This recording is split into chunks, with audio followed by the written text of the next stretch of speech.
नमस्कार सेविकाताईंनो, आपले आवडते चॅनल पोषण शिक्षण माध्यम या चॅनलवर आपले सर्वांचे खूप खूप मनापासून स्वागत. बऱ्याच अशा मागील बऱ्याच दिवसापासून सर्व अंगणवाडी सेविकाताईंचे म्हणणे होते, की ताई आम्ही जो नवीन योजना आलेली आहे लाडकी बहीण योजना, तर त्याचे फॉर्म आपण कशाप्रकारे अपलोड करायचे ते थोडक्यात आम्हाला माहिती सांगा. तर सर्वप्रथम आपल्याला प्ले स्टोअरमध्ये जाऊन अशा प्रकारे नारी शक्ती दूत ॲप हा ओपन करून घ्यायचा आहे. ओपन करून घेतल्यानंतर आपल्याला इथं आपला मोबाईल नंबर टाकून घ्यायचा आहे आणि मोबाईल नंबर टाकून घेतल्यानंतर इथं एक हमीपत्र येते.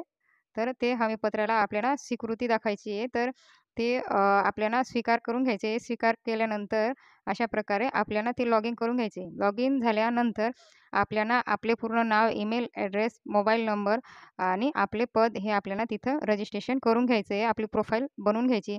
प्रोफाईल बनवून घेतल्यानंतर आपल्यासमोर अशा प्रकारे प्रकारे आपल्यासमोर पेज ओपन होणार आहे. तर सर्वप्रथम जे पहिलं पेज आहे ते बघा इथं. तर मुख्यमंत्री माझी लाडकी बहीण योजना. जर आपल्याला लाभार्थ्यांचे जे योजनेचे अर्ज करायचे आहे, तर ते आपल्याला पहिल्या नंबरला क्लिक करून आपल्याला ते फॉर्म भरायचे आहे. 2 नंबरचं जे चिन्ह आहे, तर ते आपल्याला योजनेविषयी सर्व माहिती इथं देत असतं आणि 3 नंबरचं आपण जे लाभार्थ्यांची नोंदणी कुठल्या लाभार्थ्यांची नोंदणी झाली ते आपल्याला इथं बघू शकतो. तर हे बघा इथलं जे पेज आहे त्याच्यात देखील आपल्याला सिम्बॉल दिलेले आहे. तर नारी शक्ती दूत, तर हे होम पेज ओपन होणार आहे. दुसरं योजनेविषयी आपल्याला माहिती जाणून घेण्यासाठी इथं क्लिक करायचं आहे.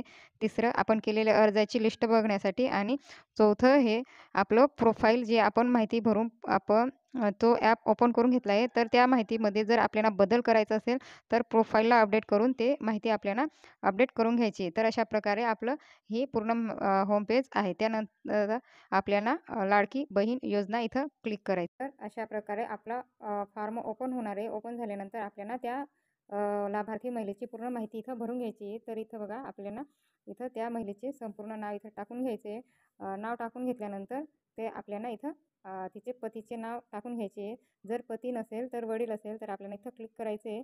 क्लिक केल्यानंतर इथं आपल्याला वडील हे ऑप्शन निवडून घ्यायचे. तर वडील जर असेल तर आपल्याला इथं वडिलांचं नाव हे टाकून घ्यायचे आहे. वडिलांचं नाव टाकून घेतल्यानंतर आपल्याला त्या महिलेचे लग्नापूर्वीचे संपूर्ण नाव टाकून घ्यायचे आहे.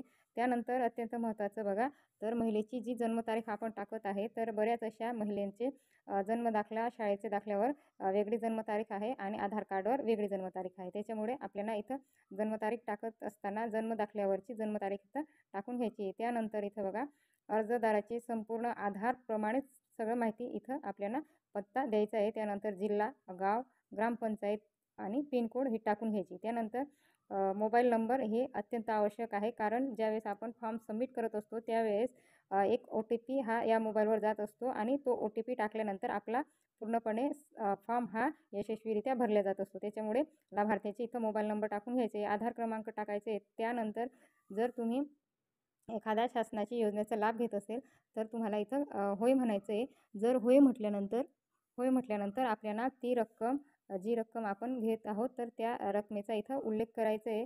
त्यानंतर आपल्याला ती रक्कमची उल्लेख केल्यानंतर आपल्याला इथं विवाहित ऑप्शन क्लिक करून घ्यायचं आहे. त्यानंतर इथं बघा अविवाहित, विवाहित, विधवा, परित्यक्त्या, निराधार, घटस्फोटी एवढे ऑप्शन आहेत. तर आपल्याला ते निवडून घ्यायचे आहे. त्यानंतर बँकचे पूर्ण नाव टाकून घ्यायचे, बँक धारकाचं नाव, त्यानंतर आपल्याला खाते क्रमांक अचूक ही माहिती सगळी भरून घ्यायची आहे आणि IFSC कोड हा अत्यंत महत्त्वाचा आहे, तर तो आपल्याला टाकून घ्यायचा आहे. तर बऱ्याच अशा अंगणवाडी सेविकेचे म्हणणे आहे की जो IFSC कोड आहे तर तो आम्ही टाकत असताना इथं बडोदा बँकचं IFSC कोड हे घेत नाही. तर हे बघा IFSC कोड टाकत असताना जर तुम्ही बँकेवरती कोड टाकत असताना पासबुकवर दिलेले IFSC कोड टाकायचे, परंतु ते जर घेत नसेल RB नंतर तुम्ही जो O आहे तर तो O काढून तिथं 0 टाकला तर तो IFSC कोड घेईल. तर ते तुम्ही करून बघायचं एकदा, कारण बऱ्याच अंगणवाडी सेविकांची ही अडचण आहे की IFSC कोड घेत नाही. तर तुम्ही एकदा अशा प्रकारे टाकून बघायचं आहे. त्यानंतर आपल्याला इथं आपले आधार कार्ड बँकेशी निगडीत आहे का,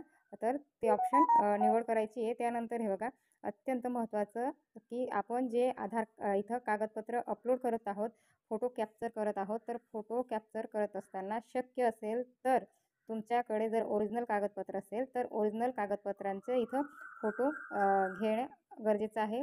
कारण झेरॉक्स कागदपत्र जर आपण माहिती पुसट दिसली तर ते अर्ज शक्यतोवर घेणार नाही. त्याच्यामुळे जर तुम्हाला शक्य असेल आणि तुमच्याजवळ जर ओरिजिनल कागदपत्र त्या महिलेचे उपलब्ध असेल, तर तुम्ही त्या ओरिजिनल कागदपत्रांचे इथं फोटो घ्यायचे. झेरॉक्स घेतले तरी फॉर्म ओपन होत आहे, फॉर्म सबमिट होत आहे.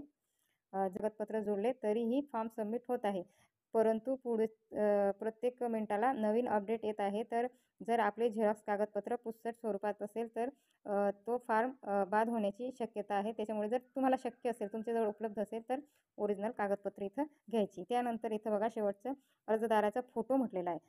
तर जो पासपोर्ट फोटो आहे, तो जर आपण इथं कॅप्चर केला तरी देखील आपले फॉर्म सबमिट होत आहे. परंतु जर तुमच्याजवळ ते महिला उपलब्ध आहे, तर त्या महिलेचे प्रत्यक्ष फोटो घ्यावा, जेणेकरून आपले फॉर्म हे रिजेक्ट होणार नाही. कारण मिनिटाला नवीन-नवीन हा बदल होत आहे. तर आपण फॉर्म एकदा सबमिट केला, तर दुसऱ्यांदा आपण फॉर्म सबमिट करू शकत नाही. तर बरेच अशा सूचना मिळालेल्या आहेत, की जे आपण पासपोर्ट फोटो घेत आहोत, तर कदाचित ते फॉर्म घेतले जाणार नाही. त्याच्यामुळे आपल्याला जर आपला लाभार्थी आपल्या डोळ्यासमोर असेल, तर त्या महिलेचा आपण फोटो घ्यायचे. त्यानंतर आपण हमीपत्राला स्वीकृती दाखवायची. स्वीकृती झाल्यानंतर आपल्याला माहिती जतन करा ह्याला क्लिक करायचे. माहिती जतन करा ह्याला क्लिक केल्यानंतर आपली ही माहिती पूर्ण सबमिट होणार आहे. त्याच्यानंतर आपल्याला एक इथं पेज ओपन होणार आहे. त्या लाभार्थीची पूर्ण माहिती ती मी इथं तुम्हाला दाखवू शकत नाही. तर ती माहिती पूर्ण ओपन झाल्यानंतर, पूर्ण माहिती भरल्यानंतर एक इथं सूचना येते, की आपला फॉर्म आपल्याला सबमिट करायचा आहे आणि या साईडला आपल्याला बॅक व्हायचं आहे. जर आपली माहिती चुकीची असेल, तर तुम्हाला बॅक व्हायचं आहे आणि ती माहिती दुरुस्ती करून घ्यायची आहे. जर तुमची माहिती सर्व अचूक असेल, तर आपल्याला फॉर्म जतन करा ह्याला क्लिक करायचं आहे. तर अशा प्रकारे आपलं माहिती जतन केल्यानंतर त्या आपण जो त्या महिलेचा फॉर्म भरला आहे, त्या महिलेचा जो मोबाईल नंबर टाकला आहे, त्याच्यावर एक ओ-टी-पी जात असते. तर आपल्याला इथं ही ओ-टी-पी टाकून घ्यायची आहे. ओ-टी-पी टाकून घेतल्यानंतर इथं आपल्याला ती ओ-टी-पी व्हेरिफाय करून घ्यायची आहे. ओ-टी-पी व्हेरिफाय करून घेतल्यानंतर अशा प्रकारे त्या पूर्ण त्या लाभार्थ्याची माहिती ही सेव्ह झाली लाभार्थ्यांची माहिती सेव्ह झाल्यानंतर आपल्याला अशा प्रकारे त्या लाभार्थ्यांचे लिस्टमध्ये आपल्याला नाव दिसत असतं.